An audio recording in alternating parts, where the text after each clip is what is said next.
Hi అండి, welcome to my channel. ఇప్పుడిప్పుడే మనకు ఒక బ్రేకింగ్ న్యూస్ అయితే రావడం జరిగిందండి. ఏపీ ఉద్యోగులకి పెన్షన్లకి సంబంధించి ఇప్పుడే అందిన అతి ముఖ్య గమనిక అయితే తెలుసుకుందాం. ముఖ్యంగా ఇన్కమ్ ట్యాక్స్కి సంబంధించి ఆదాయ పన్ను చెల్లింపుదారులకి బిగ్ అలర్ట్ అయితే రావడం జరిగిందండి. ఐటీఆర్ ఫైలింగ్లో ఫాల్స్ క్లెయిమ్స్ చేసినట్లయితే ఐటీ శాఖ నోటీసులు అయితే పంపిస్తోంది. ఆ పైన భారీగా పెనాల్టీలు కూడా విధిస్తోంది. ఇక తప్పుడు క్లెయిమ్స్ గుర్తించినప్పుడు ఎలాంటి పెనాల్టీలు కట్టాల్సి వస్తుందో ఇప్పుడైతే మనం తెలుసుకుందాం. ముఖ్యంగా ఆదాయ పన్ను చెల్లించేవారు ప్రతి ఏడాది కూడా ఐటీ రిటర్న్స్ అయితే ఫైల్ చేయాల్సి ఉంటుంది.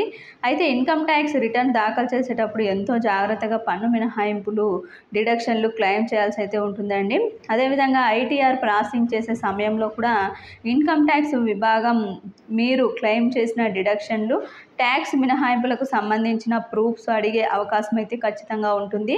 అది ఈ సంవత్సరానిదైనా లేదా పాత ఏడాదినైనా పాత సంవత్సరం అంటే పోయిన సంవత్సరందైనా సంబంధించినైనా సరే ధృవీకరణ పత్రాలు కోరే అవకాశం అయితే తప్పకుండా ఉంటుందండి. ప్రతి ఏడాది కూడా పలువురు ట్యాక్స్ ప్లేయర్లు తప్పుడు రీఫండ్ క్లెయిమ్స్ చేసిన వాటిని బహిర్గతం చేస్తూనే ఉంటుంది ఐటీ శాఖ అయితే.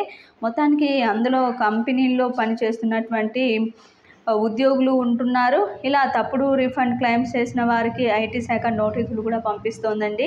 చాలా తక్కువ ఆదాయం లేదా నష్టాలు చూపడం ద్వారా తప్పుడు రిటర్న్ దాఖలు చేసినప్పుడు ఇబ్బందుల్లో పడే అవకాశం ఖచ్చితంగా ఉంటుంది. ఆదాయ పన్ను నిబంధనల ప్రకారం తప్పుడు ఆదాయాన్ని నివేదించడం అనేది చట్టరీత్యా నేరమండి. వాటిపై భారీగా పెనాల్టీలు చెల్లించాల్సి వస్తుంది.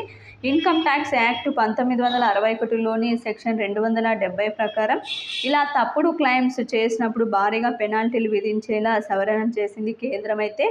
ఇక assessing process officers, commissioner, principal commissioner లేదా కమిషనర్ స్థాయిలో ఎక్కడైనా సరే ఇలాంటి తప్పుడు క్లెయిమ్స్ కనుక జరిగినట్లయితే సెక్షన్ 270 ప్రకారం భారీగా పెనాల్టీలు అయితే విధిస్తారండి. ఇవి 50% నుంచి 200% వరకు కూడా ఖచ్చితంగా ఉండొచ్చు.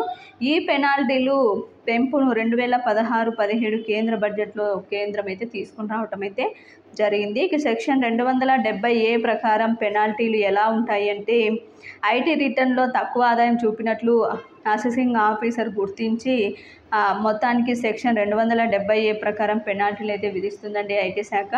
ఇక తక్కువ ఆదాయం చూపినప్పుడు చెల్లించాల్సిన ట్యాక్స్ బకాయిలు 50% వరకు కూడా పెనాల్టీలు కట్టాల్సి వస్తుంది. తప్పుడు ఆదాయం చూపించినప్పుడు చెల్లించాల్సిన పన్నుపై 200% పెనాల్టీలు కట్టాలి. తక్కువ చూపిన ఆదాయం లేదా తప్పుడు ఆదాయంపై చెల్లించాల్సిన పన్ను బకాయిలను అదనంగా ఈ పెనాల్టీలు కట్టాల్సి వస్తుందని ట్యాక్స్ పేయర్లు గుర్తుంచుకోవాలి. ఇక అసెస్సీ తప్పుదోవ పట్టించే సమాచారం ఇచ్చినప్పుడు ఏకంగా 200% మేర పెనాల్టీ అయితే పడుతుంది. ఖచ్చితంగా అందరూ జాగ్రత్తగా ఉండాలి. రిటర్న్ దాఖలు చేసేటప్పుడు ఖచ్చితంగా జాగ్రత్త వహించాలి. ఉద్యోగులు అయితే ఫారం 16 అందుబాటులోకి వచ్చాక రిటర్న్లు దాఖలు చేయడం మంచిదని చెప్పి నిపుణులు అయితే చెబుతున్నారు. ఉద్యోగ పెన్షనర్లో కూడా కొంతమంది ఉద్యోగులు కూడా ఈ విధంగా ఆదాయ పన్ను తక్కువ ట్యాక్స్ అయితే కట్టడం జరుగుతుంది. అందరూ కూడా ఖచ్చితంగా గమనించి ఈసారి ఈ యొక్క ఆదాయ పన్ను శాఖ కఠినమైన చర్యలు అయితే తీసుకొని రావడం జరిగిందండి కేంద్రం అయితే. ఖచ్చితంగా అందరూ కూడా ఇలాంటి తప్పులు లేకుండా 1-2 సార్లు అయితే చూసుకొని ఉద్యోగ పెన్షన్లు ముఖ్యంగా రిటర్న్ దాఖలు చేయాల్సి అయితే ఉంటుంది. ఇది ఇప్పటి వరకు ఉన్నటువంటి లేటెస్ట్ అప్డేట్. మీకు ఈ వీడియో నచ్చినట్లయితే తప్పకుండా లైక్ చేయండి, షేర్ చేయండి. Thank you for watching.